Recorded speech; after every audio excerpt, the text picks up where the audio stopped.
let me make sure my chat window is current. Alrighty. There we go. Let's go ahead and pop that out. And here we go. Okay. Welcome, everyone. Happy to be live here today. There you all are. Now you're coming into the right room. And good to see you. Hey, Victoria. Hello, Channel Die. Hello, Eki, and Justin, and everyone else popping into the room right now. Like I said, we're going to be talking about continuing our Back to the Basics. This is going to be, I believe, number 5, if I'm not mistaken. Number 4, number 5, one of those. But we're going to start working with layers today. So this is kind of one of those ones I've been putting off, but this one definitely needs to happen because we can't go much further in Photoshop without talking about layers. I mean, we've dabbled in it a little bit along the way, but now we're going to spend some time really going a little bit more in depth with how layers work, what you would use them for, how they could be used with a few tips and tricks. And with that said, let's get to it. All right, so I'm going to go ahead and switch over to the computer so you guys can see what I'm working on here. I've got Photoshop CC open with one image open already. And what I'm going to start with is just talking about creating layers and blank layers, and then we'll start using images as layers, then we'll start working with layer groups and the various controls with layers and layer groups. All right, so I see a bunch of people in already. Welcome everyone once again. Sabine in Germany already, and Pedro in Panama, welcome. All right, so let's go ahead and bring up the Layers panel. Again, I've switched to the workspace that's Essentials, and the Layers panel is actually tucked away. I would never have it tucked away like this. I would have it one of my main panels, but I'm gonna go ahead not only and open it, but I'm gonna tear it off because we're gonna be using this thing for the rest of the segment. So let's go ahead and pull it out, and let's talk about the various components that are here for working with layers. First of all, when you open up most images, when you open up your photos, when you whether it was a digital image from your camera or one that you scanned in or however you got that image into the computer, it's going to start off with the background. Because Photoshop doesn't know that that's a DSLR camera. It just knows that that's an image that you opened, so it's calling it background. It doesn't know any better. And of course, with each layer, there's the ability usually to turn the layer on and off, except when it's the background, because there's nothing behind it. There's nothing, in this case, to turn on and off. Am I adding artboards into the live stream of layers? That's probably not a bad idea to kind of get to that towards the end. So good question, Lamont. I will try and work that in. I hadn't planned on it, but not a bad idea to talk about artboards as well. All right, so what can I do with layers? Well, and what are layers? Layers started, actually, they became a feature inside of Photoshop 3. Photoshop 3.0 back in the 90s is when we first got layers. So that meant for years, for at least the first couple of years of Photoshop, there were no layers. You did everything on the background and everything was permanent. So if you painted something, made a change, added type, whatever you did, it became, once you saved it, it became a permanent part of that image, and there was only one undo back then. So we've come a long way with people working with literally hundreds or even maybe in thousands of layers in a single image to make up and give them the flexibility of any piece of art that they want to create or any photos that they want to retouch or work on. So let me give you an example of how a layer works. Right now I have the background, and I've shown this in I think the very first lesson, but if I were to switch over to, oops, wrong brush, switch over to a paintbrush, and I were to grab this kind of pinkish color that I've got here, and I start painting on this lens, I am painting on that lens, and that paint, if I were to save this, becomes permanent. And therefore, if I open this back up and say, oh no, I didn't mean to paint on that lens, it would be a lot harder to get rid of had I not done it on a layer. In this case, I didn't do it on a layer. So if I save and close this, and I change my mind later, it's going to be painful to get that off and to get it back to the way it was. So while I've got the chance, let me undo it. Let me also put my paintbrush up to 100, and let's show that up one more time. So if I do that, that becomes a I'm working in a term that many people hate. I'm working destructively. Now, if I undo that and I say, you know what? I want to add some paint to this layer or to this image, but I want to always be able to change my mind and come back later and move it or do something else. Then if I add a layer first, I just click the new layer icon, which is right there. If I create a layer first, and again, Photoshop doesn't know what I intend to use the layer for, so it's just going to name it layer 1, layer 2, layer 3, so forth and so on. If I now double click and I say this is going to be my pink paint layer, now I can paint, I can go to town. I can paint all day long. I can do graffiti. I can do whatever I want. You wouldn't do those things, so let's make it look a little bit more. Let's say that we wanted to change the color of this button. All right. I'll put a nice little pink dab on that button. And okay, so we've added our pink color to the button. And now someone comes back 2 days from now and says, why is the button pink? I meant for the button to stay black. And you're like, oh no, no problem. You could either turn off the layer, get right back to the original. You could throw the layer away like it never happened. Or you could mask or erase what's on that layer. So you have lots of options for changing your mind later when you work in layers. Layers are important for that reason. They also give you the flexibility of saying, well, I put that there now, but I wish it were not the button. I wish it were the panel above it where the ID of the camera would normally go. So if I switch to the move tool, a layer can, or anything on a layer can be picked up and moved around. So I'm moving the entire layer, whatever's on that layer. I can say, oh, that's too big. I wish it were smaller. Then I could resize whatever's on that layer by going to free transform.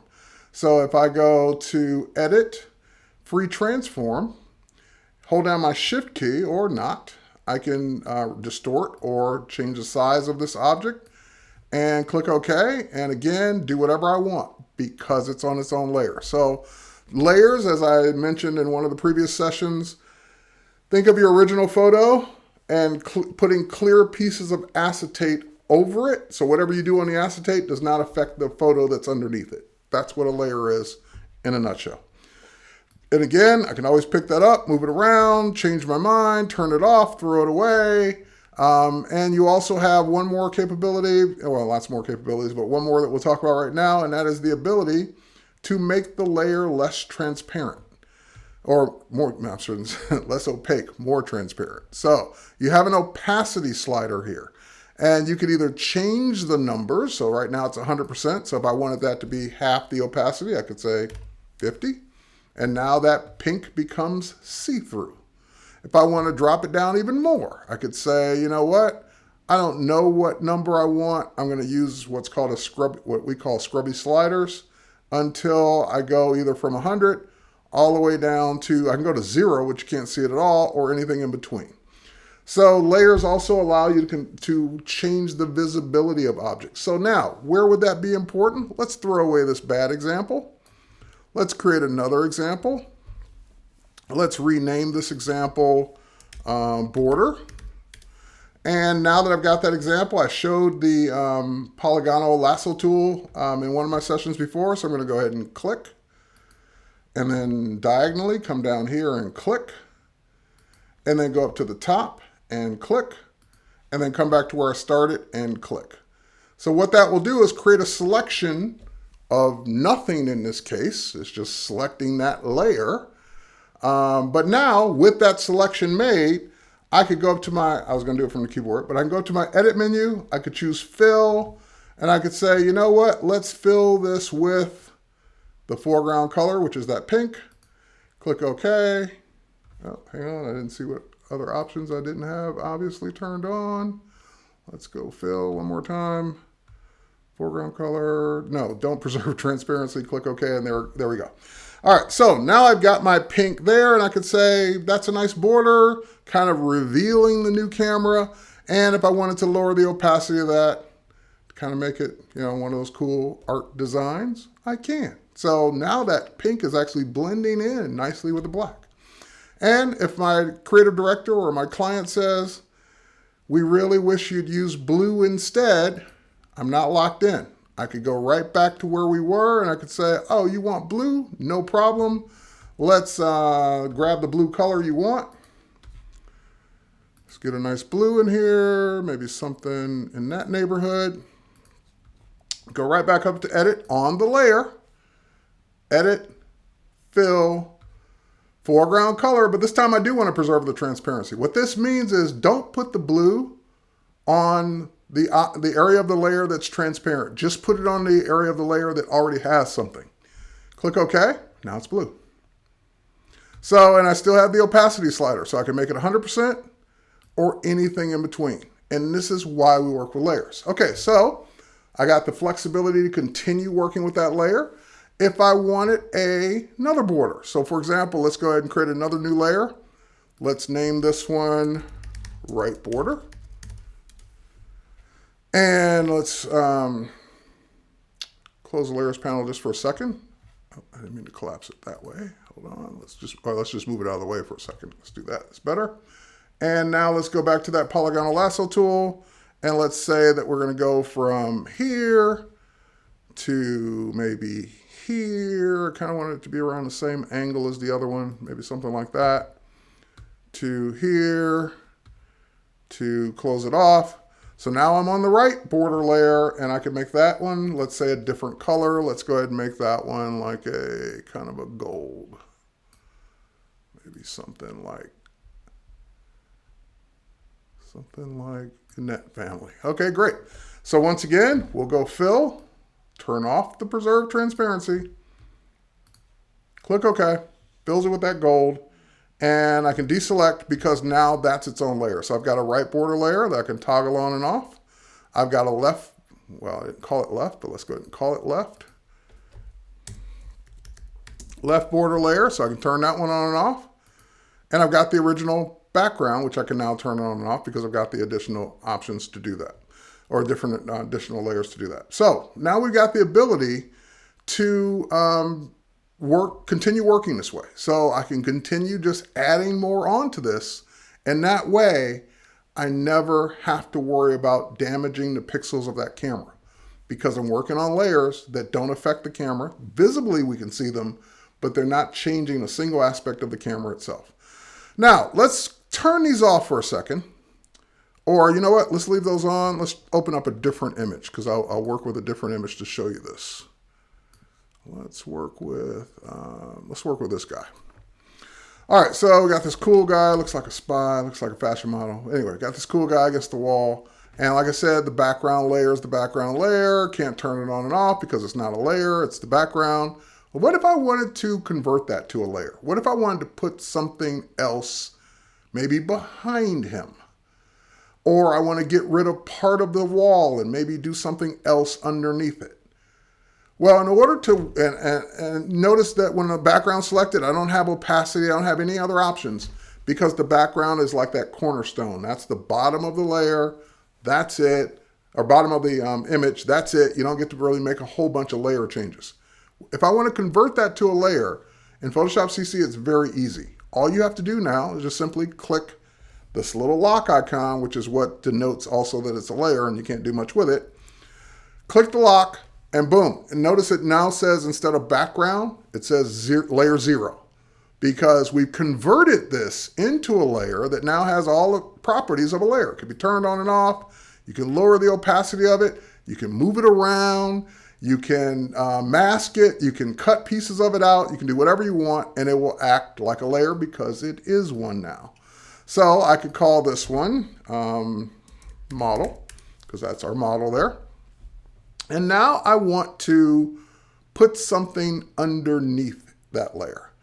So let's say that I create a layer. Now we're going to talk about layer stacking order. So let's say I create a new layer and I'm going to call this one, I'll just call it white because we're going to put some white color on that layer. Now, if I were to fill that layer with white currently, this is what it would look like. Edit, fill, there's a keyboard shortcut for it, but edit, fill, do not preserve transparency, foreground color. And by the way, I could have just said white That would have been faster. But anyway, now it's white. And of course, if you look at the layers themselves, we can see that the white layer is on top of the model layer, and visibly it looks like that. This layer is on top, therefore we don't see the layer underneath. Now, if we want to see the layer underneath, we've got 3 choices actually. 4 choices actually. We can turn the layer off. We can lower the opacity of the layer so we can see the one underneath. You can, of course, control how much of that white you see. You could throw the layer away, or number 4, change the stacking order. Damon's asking, can you change the background? Can you change a layer? Can you change a layer back to the background layer? And yes, you can. Before we get to that, let me do number 4. Number 4 is I move that layer underneath. So you can reorder your layers just by dragging them around. So for example, if we go back to the camera and I were to turn this into a layer and move the left border underneath it, the left border disappears because the camera is now on top of it. So layers can be reordered. Now, just because you reorder layers doesn't necessarily mean there's going to be a visual change. I have left border and right border's on top, left border's underneath. If I move right border underneath, nothing visibly happens because they're not overlapping each other. So I won't see any change, even though technically the left border is now on top and the right border is on the bottom. However, if I were to move one of those borders, let's move the right border, which is the one that's selected, and I move it, let's say up here. Now we can start to see how the blue border is on top because it's impacting the look of the right border. And if I were to change it back to 100, then we can absolutely see it because it's cutting it off now. So let's undo that change. If I were to now put the right border back on top, now it's covering. So stacking order can be changed at any given time when you're working with multiple layers. And if the layers interact with each other, meaning overlap, then you'll see the changes. If not, you may not see the changes. You will only see the changes where the layers overlap each other. Okay, so what was your name? Damien? To Damien's point, let me go ahead and open up one more image. Let's open up these. Just want to make sure I'm opening up a photo and not a vector. These are all Adobe stock images, by the way. Let's say I open up this guy. Dancing to music. Okay. And again, now to answer Damien's question, what if I want to turn this into a layer? Boom, it's a layer now. And he asked, well, can I get it to be the background again? And you can, because layers can, or the image can be flattened. Once you flatten the image, you're saying take all layers, or at least all layers in this case, and put it back down to the background. So as soon as I say flatten the image, that goes back to being the background again. And if I had multiple layers, so let me go ahead and do that again. Let's add a new layer, and we will just do a big paint stroke on this layer just for the sake of time. Switch our color to black. And we'll do that. All right. So now layer 1 is on layer 2, above layer 0. Of course, I can move them around like so, as always. But if I say flatten now, what I'm saying is I want to give up my ability to control them separately. And I'm saying that I now want this to be just one solid background again. So again, this is saying I want to go back to not being able to change it. If I do that, now that black is permanently on top of the white in this case. I can still undo it at this point, and I still haven't saved it at this point, but I'm saying that I want that to be permanent. All right, so undo, and then I could throw that one away, and we're back to being happy, and we can say if we need this to be the background again, for whatever reason, we can flatten it down. Okay, let's close this. We don't need this one anymore. Oh, no, we'll keep him open for a minute. Keep him open. All right, let's go back to where we were. So now let's go back to this layer, and we kind of got the concept of putting things or creating layers. We got the concept of naming them. Just double click on it and name it whatever you want. I highly recommend naming it because at a glance you can see what layer is what just by looking at the names, even if the thumbnails don't always tell the story. And we've talked about reordering the layers and even going as far as flattening and going back to the background. Now, what if I want to remove part of a layer? In other words, the model's image is the entire width of the canvas, but I would love to use the left side for something else. And I want this layer to be on top of that something else. I want the white to be on the bottom, which it is, and I want to see part of the white on the left side, which means I need to hide or get rid of the layer that's on top, which is the model layer. So I have a couple ways to do that. I can physically get rid of pixels, which I don't recommend. I can take my eraser tool, make a nice big eraser. Wrong layer. Make sure you're on the right layer. And if I start erasing, the white will show through because the white is on the bottom, and I am now physically removing pixels of the model layer. I don't recommend that because for all the same reasons we started working with layers. If you change your mind tomorrow, it's not as easy to get those pixels back. So instead of erasing, whenever possible, like I rarely ever use the eraser tool because I always think masking instead. A layer mask is way more flexible, way more non-destructive because I have the ability to come back and change my mind. So if I undo that and say, for the sake of, I get to get my one undo, I could now say, for example, on the model layer, we're going to talk about another layer feature, which is called layer masks. Now the layer mask icon is right here on the bottom of the layers panel. It's the one that looks like a rectangle with a circle in the middle of it. That allows you to add a mask to the layer. So when you add a layer mask to any particular layer, you can't add a layer mask to the background, it has to be a layer. That will give you this extra icon and it will select it. I want to show you the difference so you know which one's selected. Right now, the mask is selected. If I click on the layer, it puts that dashed box around it to let me know that the layer is selected, not the mask.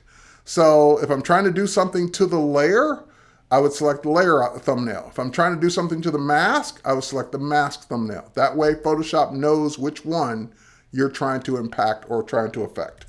All right, what's the mask do? Right now you could see that the mask is completely white. The way a layer mask works, white reveals the layer. So we can see the entire layer right now because there's a mask over the whole top of it that's white. So that means show me the whole layer. Black hides what's on the layer. And levels of gray in between, hide it with transparency or show it with transparency. So if I want to hide the left side of this layer, I would need to paint in black or fill it in black or do something in black so that it hides that part of the layer. So click too many times. So if I go in and I grab a paintbrush again and I switch to black paint, it will look like I'm erasing, but technically I'm masking. What's the difference? If you had done this with the eraser, it would be permanently gone. Because I did this on the mask, see that little black spot there? You could see it on the mask itself. That means that if I come back and I switch colors, now I'm painting with white, I'm unmasking. I'm putting it back. So that's why we mask instead of using the eraser tool, because you always have that flexibility to come back and say, I changed my mind, let me unmask. Now, you don't always have to mask with a paintbrush. That's actually a slow, very deliberate way to do it. If I say I want to hide part of this layer, I would just simply select the part that I want to hide with whatever selection tool works better. Like in this case, I want to select it in the shape of a rectangle. I want to hide this part of it. And then I want to go in and just simply edit and fill, because I'm on the mask.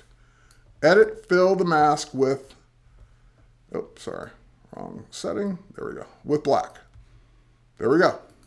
Boom, hides that part of the layer. The rest of the layer is still there. I just made a perfectly shaped rectangle to hide the left part of that layer. Now, why would I do that? Because again, if I ever change my mind, I could always come back and make another rectangle and fill it with white to reveal it, or paint it back in because it's still there. You just masked it. You just temporarily hid it or permanently hid it until you decide otherwise. Masks can be turned on and off and discarded as well. So if I were to hold down my Option or Alt key, that will... Oh, that shows me, I was like, why am I seeing this? That shows me the mask. So in other words, I see the black rectangle on the left. If I were to hold down my Shift key and click, that turns the mask off, puts the red X on it saying, okay, the mask has been disabled. If I were to right click on the mask, I can disable it like I did with the Shift key. I can apply it, meaning make it permanent, get rid of the mask, and those pixels would be just as if they had been erased. Or I could delete the mask and say, nope, bring all the pixels back. Forget the mask altogether. All right, and there are other mask options which we'll get to at some point, hopefully. So now that the mask has been applied, I can do other things with the layer. So for example, let's go back to the layer thumbnail, and now let's work with effects, because now we'll be able to see them, because we can see, before the layer went to the edge of the canvas. Now that it's not going to the edge of the canvas, we can see some of our effects on the left side of the image. So for example, all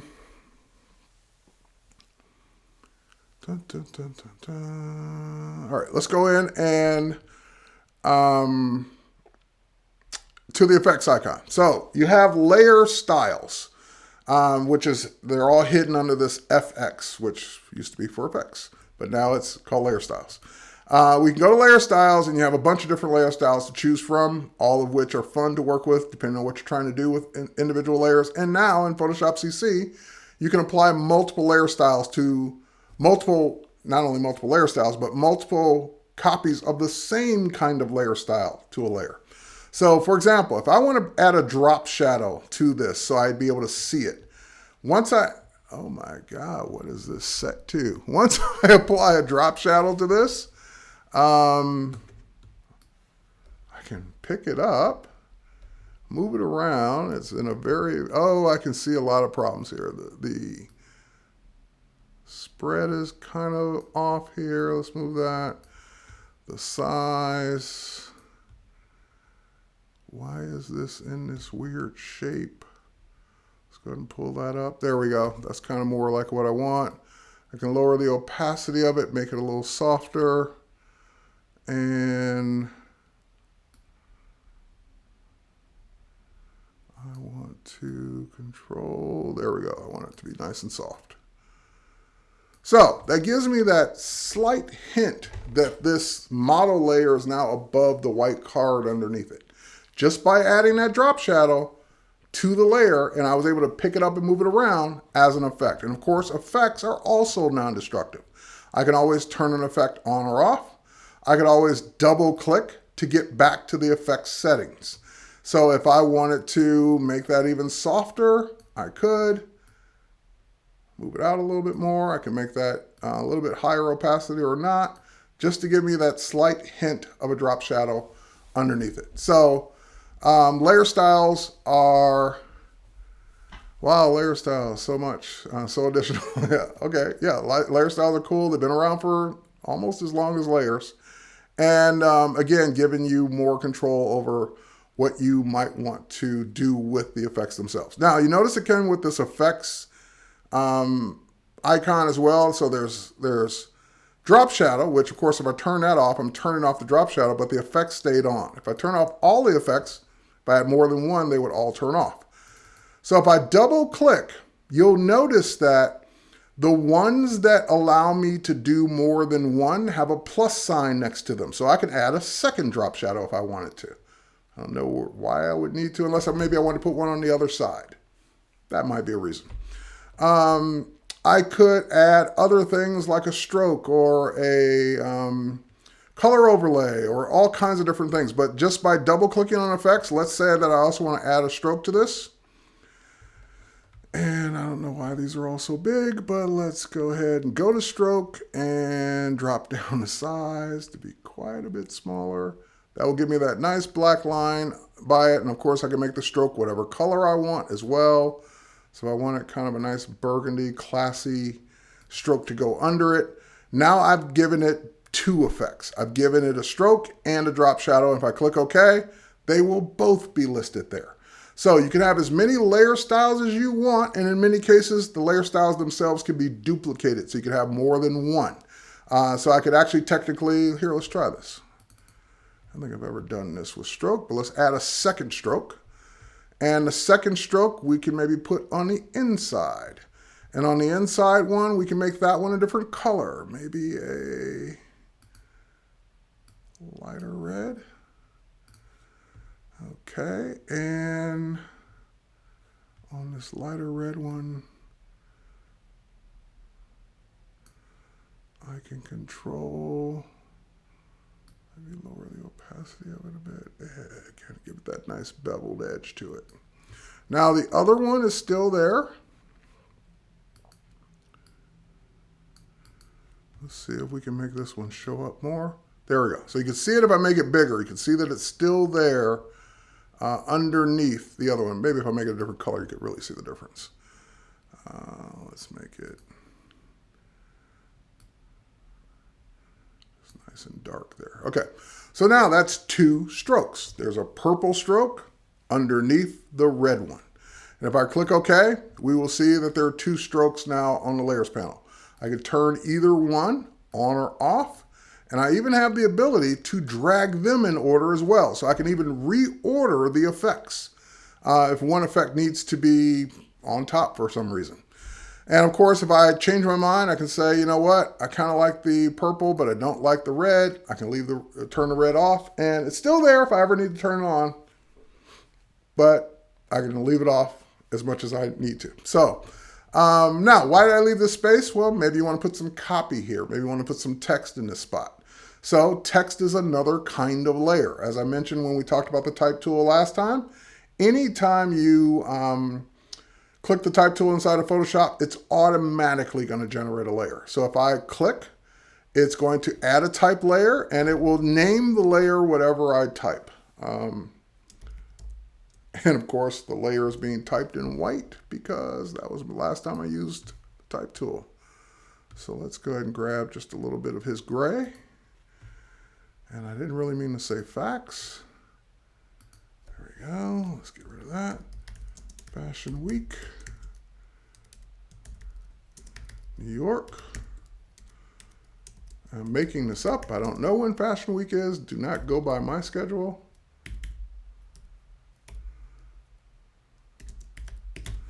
All right. And of course, I can highlight this.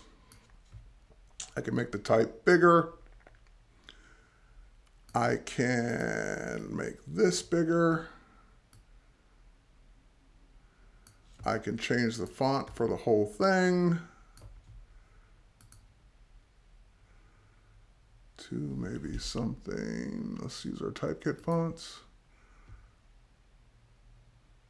to something nice and thin, like that. That looks cool. And maybe make these a little smaller. Problem with designing with type is you'll get carried away and just spend like half hour getting this to look the way you want it to look. All right, but anyway, we'll put this down here. And now we've kind of got our design, our 3-layer design in this case. Again, the type could always be turned on and off. The model layer could be turned on and off. The effects can be turned on and off. And of course, the background can be turned on and off, or changed, or moved, or gotten rid of, or anything else you want to do. And yum yucky, I'm glad you're learning so much. Cool, I'm glad this is helping you. So let's say that you want to change the type now. Well, you could do it a couple ways. So you could either just go back to the type tool. And of course, when you click into existing type, it lets you make any changes you want. So if I said, hey, this should really be New York, New York. Now I can go ahead and just add in the NY, and of course I can change the font, change the size, change the color, change any other aspects of it I want. I can also, of course, move the layer around. Again, moving it down below the model layer doesn't impact it at all because it doesn't intersect with the model layer. But if I were to pick this up and move it around, now it's being cut off by the model layer because the model layer is on top. If I were to move Fashion Week up to the top, now Fashion Week shows through. And if I need to put it over here, then I might want to change the color of it or change the font or something to that effect. So working with layers, very, very useful, very, very cool, very, very necessary for when you're doing this kind of work and you decide to change your mind.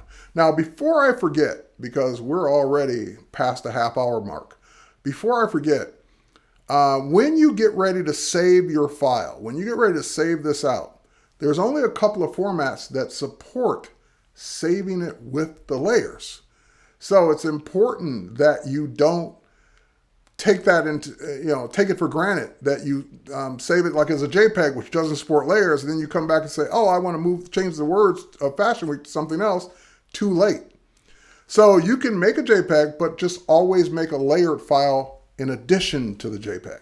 So for example, if I were going to use this and use this over and over again, maybe change the picture, do something else, then I go to the File menu and choose Save. Or actually, let's do a Save As just to be on the safe side. When I do Save As, or save, it would have actually done it anyway, it's going to default to the Photoshop PSD format. So I'm going to call this BTB, Back to the Basics, Layers, and I'll save it out to my desktop. You save it anywhere you want, save it on any drive you want, but you want to save it as a Photoshop file with layers. The only other format that I'm aware of, and someone just put them in the chat there, TIFF will definitely work with layers, and the PSB format, which actually the large document format would work in that case as well. But the two that you're going to use the most are Photoshop, and that's the one I use 99.9% of the time when I'm saving a layered file, or TIFF. Both of those formats support layers, and they're going to be the most common for working with layered files. So once I go ahead and save this out, now I've got my layered file. I can always open it back up, always make more changes to it, always come back and change my mind, unmask, turn the layer styles off, get rid of the type, turn layers on and off. If I need to send this to someone and say, hey, print this, or hey, put this on social media, well, I'm not going to send them the layered file. What I'm going to send them instead is a file that they could post easily that would be smaller. Because the more layers you have, the bigger the file is going to be. So once I make my copy, the layered file, then I would do one more Save As or Export. And I would do a Save As, and I would make this one for them. So I would say maybe this is going to be the JPEG. And maybe I'm going to call this one Social. All right. So now this one, notice that layers are turned off. It's warning me, hey, if you do this, you're not going to have layers. You're not going to be able to come back and edit this easily. And that's okay because I'm making a copy. I made a copy of it so that I have my JPEG to work with. All right, so notice it did not get rid of my layers. It basically just saved that file out to the hard drive here. If I go to my desktop, there's Back to the Basics Social, and there's Back to the Basics Layers PSD. And this one is the one that, again, looks like the same file, but it does not have the layers. It's also only 3.6 megabytes versus 52.3 megabytes in size. So it's much, much smaller. All right, so covered a lot so far. Let's keep going. Let's talk about, we did masking. Let's talk about making layers from other images. Let's talk about blending modes. Let's talk about some of the layer options that I'm looking at in the panel right now. And let's just keep rocking with this. So far, so good. All right, so let's say that I want to combine multiple images together in one file. So what I could do, I could either open the file first that I want to use. Let's find some that are licensed. Maybe this one, since this one's licensed, I can open it up.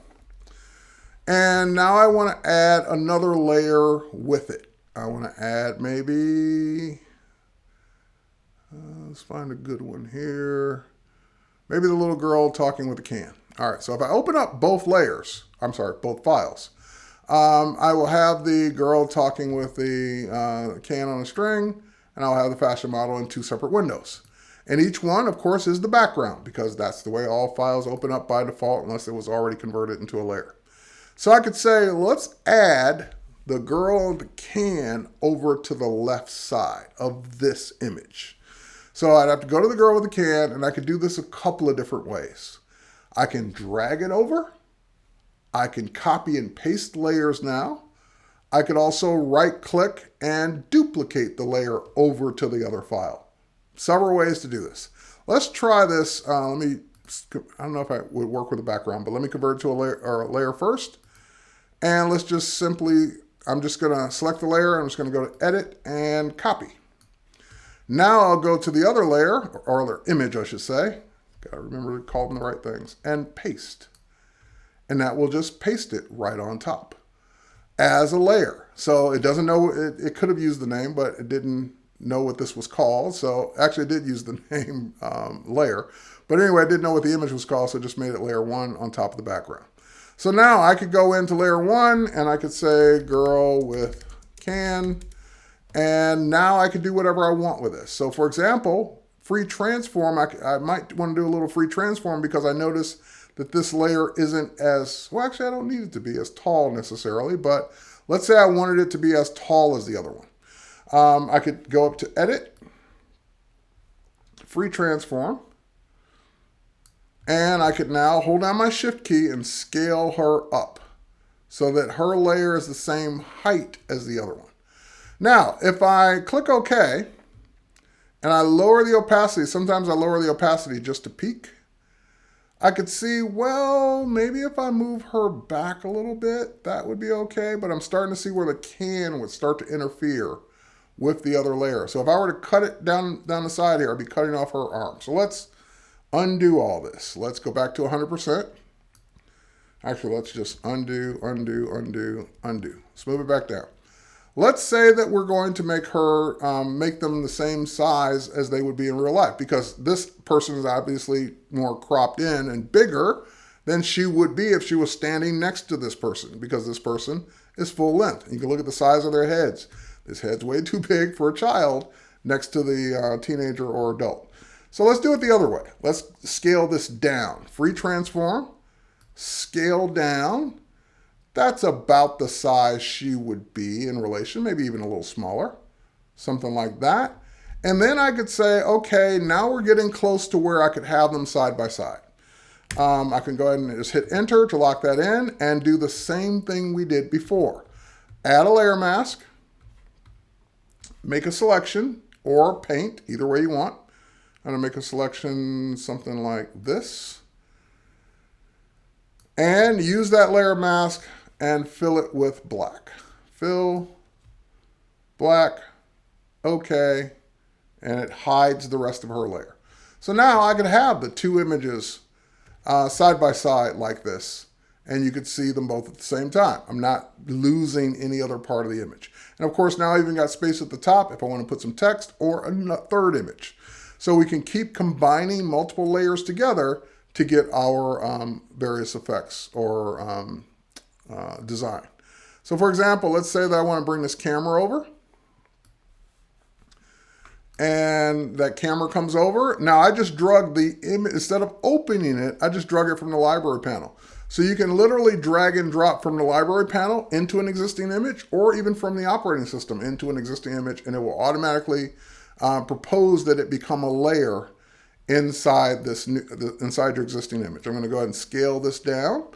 It's nice that it also comes in free transform mode, so that I get the ability to work with it before I get it in place. All right, so let's get this where I want it to be, and we'll make it a little smaller, maybe something like that. All right, and I just hit enter to lock it in. So now I've got three layers. I got background in two layers. I've got the background. I've got the girl with the can. Again, turn that on, turn it off. Got the old camera. Now let's talk about blending modes. What's the girl being on the black background doesn't bother me nearly as much as the camera just being on a white background. That just looks like a mistake. That just looks like that's not supposed to be that way. So I would have a couple of options. I could cut that out so that the camera is no longer on the white background, and there's a few ways to do that. Or I could mask out the white background, or I could try a blending mode. Blending modes, something we need to talk about. You have just like we had a bunch of layer styles, you also have a bunch of blending modes, which basically determines how the layer you have selected interacts with all the layers below it. So normal means we see it at 100% opacity, or whatever opacity it is, we see it as is. But you've got several different blending modes that will control the look and feel, and unfortunately there's no real set of guidelines for using these because every image is different. So it will really depend on the image that you're affecting with the blending mode as to how it will actually look. So let's cycle through these real quick. Dissolve, for basically no difference whatsoever. Darken, it starts to get rid of the white, but it also loses some of the gray in the camera itself. Multiply, that's actually a cool effect. I would live with that. I'd be happy with that effect right now. You have the ability to do color burn, linear burn, too dark, darker color, too weird, lighten. It's like a X-ray. Screen, that's actually a cool effect, but not what I'm looking for. Color dodge, linear dodge, add, lighten color, overlay, soft light, hard light, vivid light, missed one, linear light, pin light, hard mix, difference is kind of cool, exclusion, subtract, divide, hue, saturation, because there's not a lot of color in the camera. That's why these don't really show anything. And that's pretty much it. So which one did I say I liked? I liked multiply. So multiply actually gives me that kind of cool blending of the pink background into the gray of the camera without me having to go through the struggle of, not as much struggle with this image, of cutting it out. It also leaves the drop shadow, which is kind of nice because she has a drop shadow. She was actually photographed with a shadow against the pink wall. So if you don't want to cut something out, you might just try a blending mode to get the effect that you want. And blending modes, just like everything else with layers, are not permanent. So if I want to switch that back to normal at any given time, I can just go select that layer, switch it back to normal. Also, never mind, I was going to say something else. All right, so we won't deal with that right now. So we've got our blending modes that, again, every layer is going to be different. So if I select the layer on the bottom and I were to try different blending modes, I'm going to get different effects. Darken on a little girl. Multiply just makes it darker. Color burn, which is actually a cool effect. So these are all going to give me different things. Lighten doesn't really do much. Screen, kind of cool. Color dodge.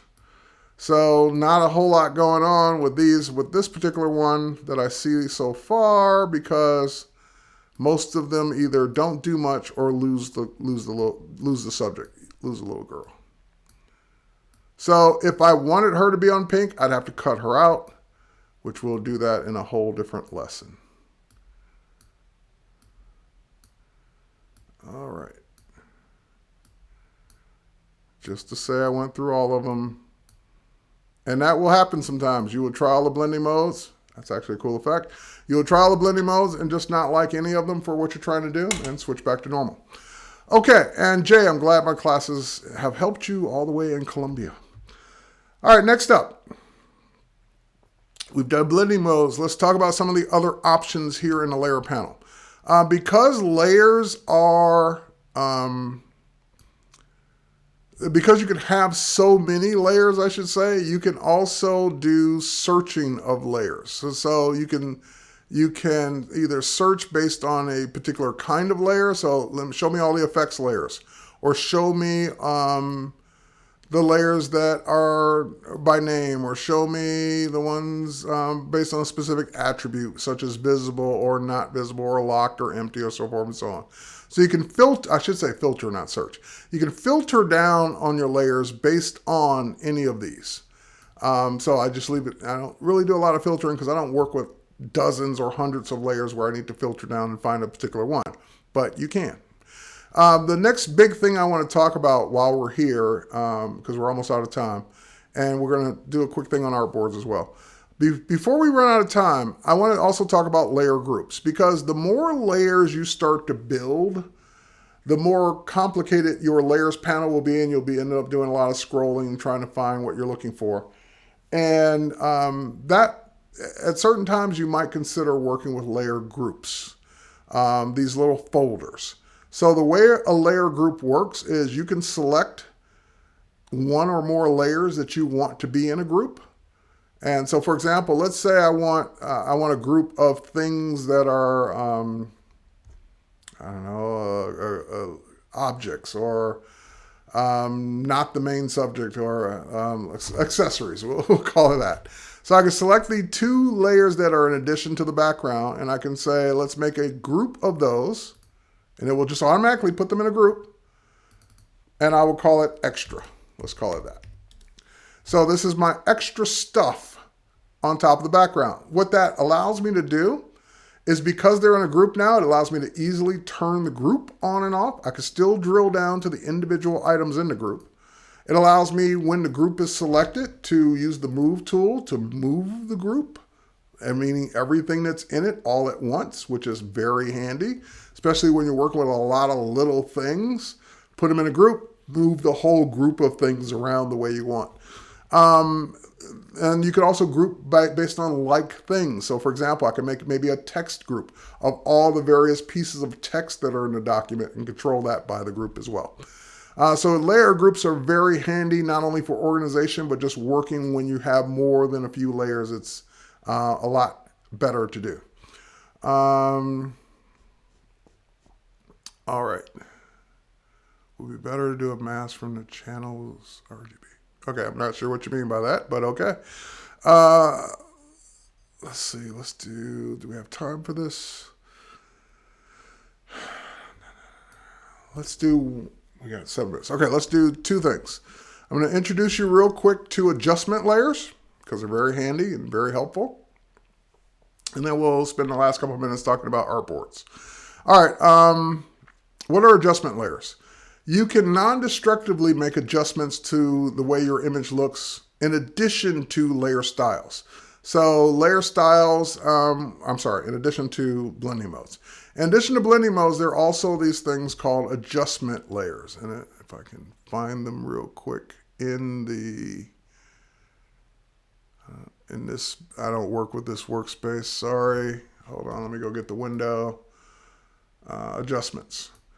So if I bring up the adjustments, let's tear that one off as well. You've got all these various adjustments that allow you to control, again, everything from where you add it on down, and you can even group it with a particular layer.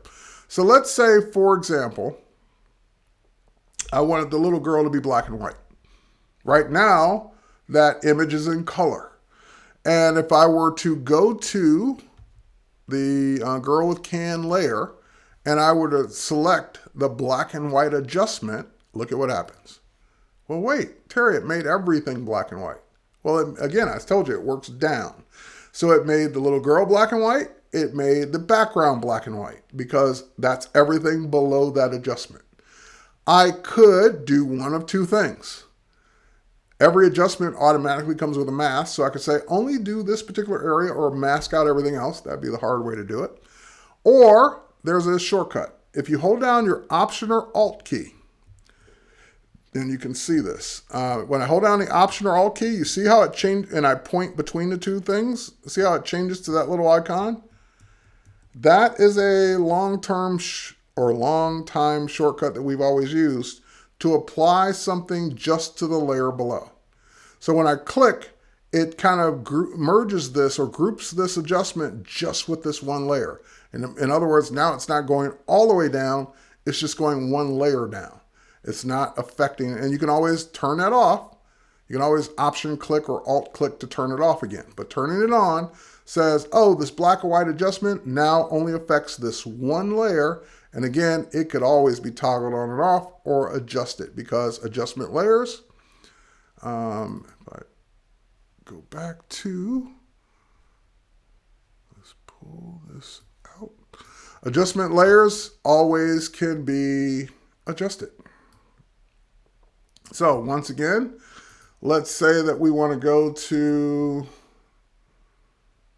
this guy.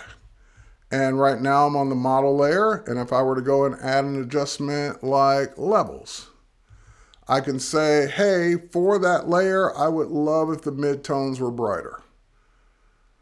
So I'm not permanently making any changes. I'm just making an adjustment to the levels adjustment for everything on down, because it doesn't affect the white anyway. So it's just affecting that one layer anyway, because that's the only one that has something on it. All right, so adjustment layers, very handy, because again, they're non-destructive. You can always turn them on, turn them off, throw them away, double click, get back to editing them in the properties. And they even have their own mask, so you can always mask them and only apply it to a specific spot. What does that mean? Let's say that his face, his forehead was getting too much level, and I like everything else, but his forehead's too bright. Then what I could do is go to the mask, I can go to my paintbrush, and I could say, oh, it's going to probably look weird, but I could say apply it to, oh, not too bad, apply it to everything except his forehead, because I'm brushing black on the mask of the levels adjustment just on the areas. Like that gets really weird. He gets really dark there because he was really dark. All right, but you can affect just the particular areas that you want. So I can say, you know what? His watch was starting to get blown out. Let's make his watch a little bit darker. And again, if you paint it with a lighter, like less opacity brush or shades of gray, then you're telling it not to do as much. So if I were to switch to, instead of just solid black, if I were to use like a light gray instead, now he wouldn't get as dark as fast because I'm using a lighter gray. So let's even make it lighter. There we go. And there we go. That's a little bit more natural, where I'm just making his skin a little bit darker like it was, but only the areas that I paint on, as opposed to the whole adjustment. So I still got the whole adjustment to turn on, turn off, and work with. I've got this mask. Every time you apply an adjustment layer, you get that mask, and you can apply it just to the specific spots of the layer you want. All right, last but not least, what are and how do we work with artboards? An artboard, when you create a new document, you can make it whatever size you want. So let's say that I'm going to work with a 5x7. You have the ability to also turn on artboards.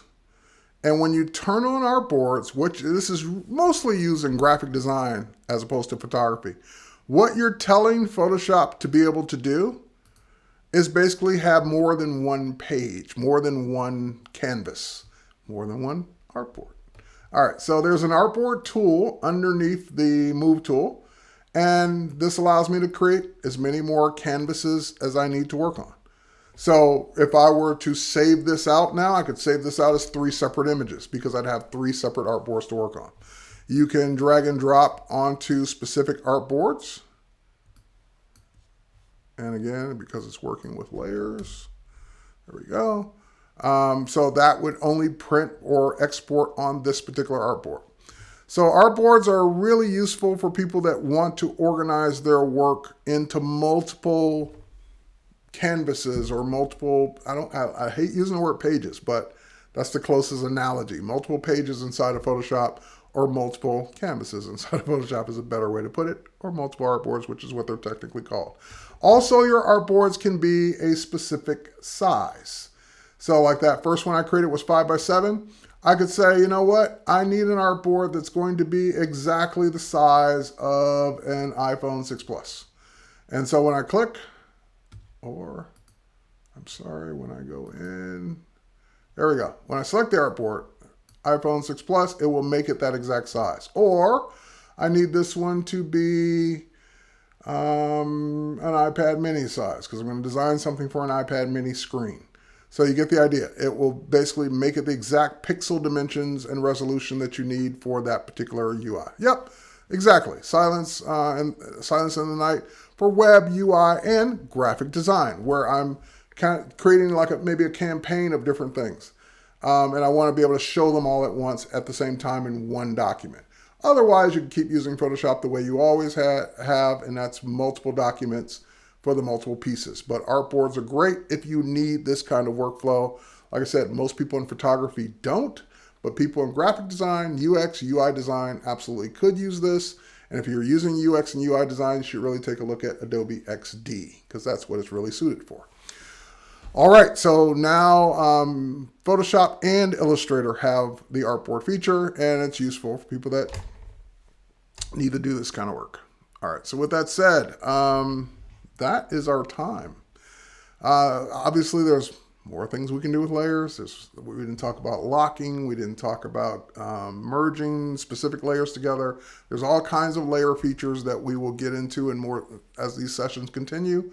But now that you've had your introduction to layers, when I talk about layers, you'll know what I'm talking about, and I'll just continue to show you more things as we get to them and working with layers in general. So with that said, thanks for watching, and I think I got all the questions that I saw. If you had a question and I missed it, I'm sorry. We'll try and get to it maybe after this, or you can also reach out to me on social media. Cheers, everybody. Thanks for watching, and we'll catch you on the next one. Bye, everybody.